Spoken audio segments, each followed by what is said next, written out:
Bismillahirrahmanirrahim. Assalamualaikum warahmatullahi wabarakatuh. Perkenalkan, nama saya Muhammad Abdul Akbar, biasa dipanggil Abdal, jurusan agribisnis, angkatan 2018. Di sini saya akan memaparkan atau menjelaskan sejarah perkembangan sistem periodik unsur. Di sini ada 5 dari regenerasinya.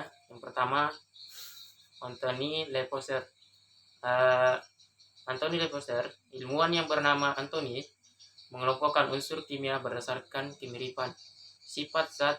Terdapat 33 unsur yang telah ditemukan, kemudian dikelompokkan dalam 4 kelompok, yaitu logam, gas, dan tanah.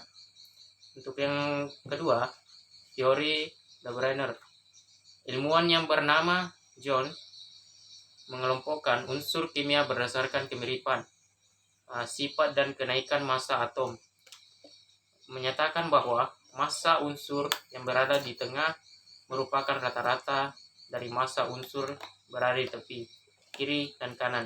Mengelompokkan ketiga unsur tersebut disebut dengan periode. Contohnya C, Ca, Sr, dan Ba.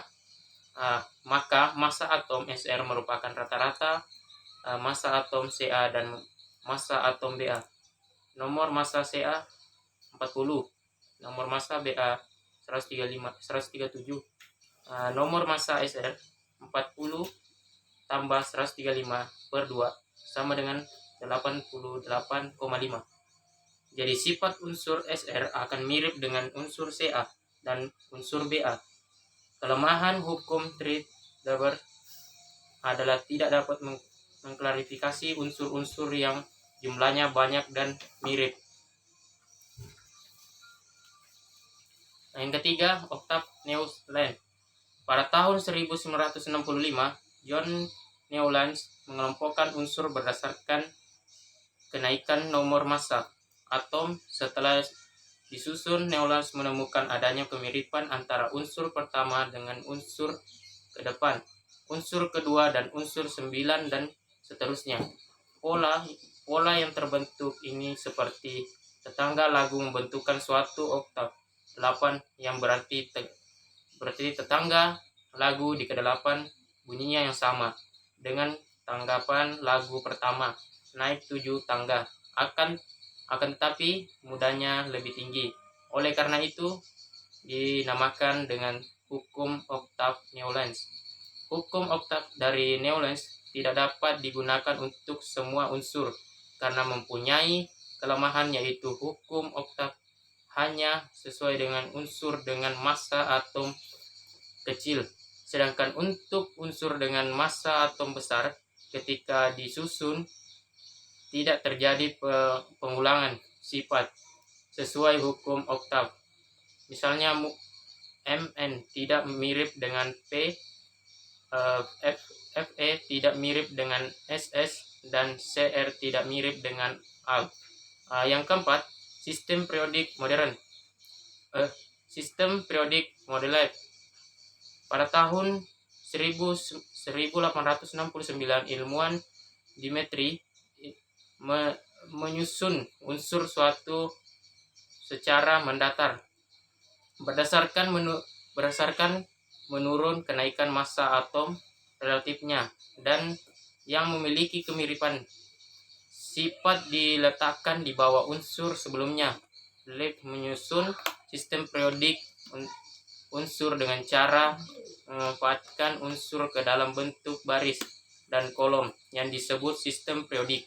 Unsur bentuk pendek lanjut tegak kolom disebut dengan logam. Lanjut datar baris disebut dengan periode. Kelebihan tabel periodik unsur ini adalah sebagai berikut. Yang pertama, merupakan sistem periodik pertama yang disusun dalam bentuk tabel yang terdapat dalam golongan, kolom, dan 7 periodik mendatar. Yang kedua, terdapat 4 tempat yang masih kosong untuk unsur diramalkan akan ditemukan. Yang ketiga, dapat menemukan unsur Ae, Ne, Ar, Kr, Xe, dan Rn dalam golongan tersendiri setelah golongan gas multi mulia ditemukan. Selain keunggulan tabel periodik unsur Mendeleev mempunyai beberapa kelemahan, yaitu sebagai berikut. Yang pertama, ada beberapa urutan unsur yang terbalik jika ditinjau dari ketambahannya massa dan relatif. Misalnya TE 128 ditempatkan sebelum 127. Yang kedua, treat besi Fe CONI, treat platina ringan Ru Rh dan PD, dan treat platina OS IR PT dimasukkan ke dalam golongan ke-8. Di antara unsur-unsur golongan ini hanya Ru dan OS yang mempunyai valensi 8. Sistem periodik modern. Harry Moseley telah berhasil menyempurnakan kelemahan tabel periodik Mendeleev. Moseley menyusun untuk berdasarkan kenaikan nomor atom. Dalam tabel periodik Mendeleev menempatkan helium Te massa atom 128 dan idion nomor atom 127 tidak sesuai dengan kenaikan. Penempatan unsur Te dan I sesuai dengan kenaikan nomor atom. Tabel periodik Moseley disebut periode, sedangkan lanjutan verifikasi tersebut golongan terdapat 7 periode dan 8 golongan. Penomoran golongan ini sebelumnya jika golongan dengan angka Romawi, sekarang penomoran golongan dan dengan menggunakan angka mulai dari golongan A sampai golongan 18. Setiap kolom dalam tabel periodik unsur terdapat informasi tentang tersebut, yaitu nomor atom, nomor massa, nomor unsur, lambang unsur, dan lain-lain. Mungkin itu saja sejarah singkat atau dari teori tabel periodik. Sekian dan terima kasih. Baik, di sini saya akan menjelaskan bagaimana sih cara membaca tabel unsur atau tabel periodik. Di sini ada namanya untuk di atas sendiri itu ada namanya nomor atom. Nomor atom ini biasanya terletak di atas, tapi ada juga yang meletakkan di bawah. Yang kedua ini, yang huruf besar ini lambang unsur. Jadi jelas untuk nama unsur dia terdapat di tengah. Misalnya ini seng, ada namanya.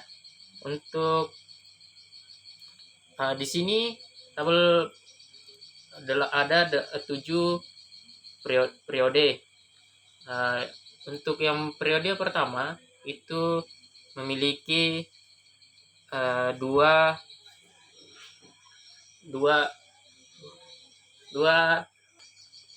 pertama memiliki 8 unsur.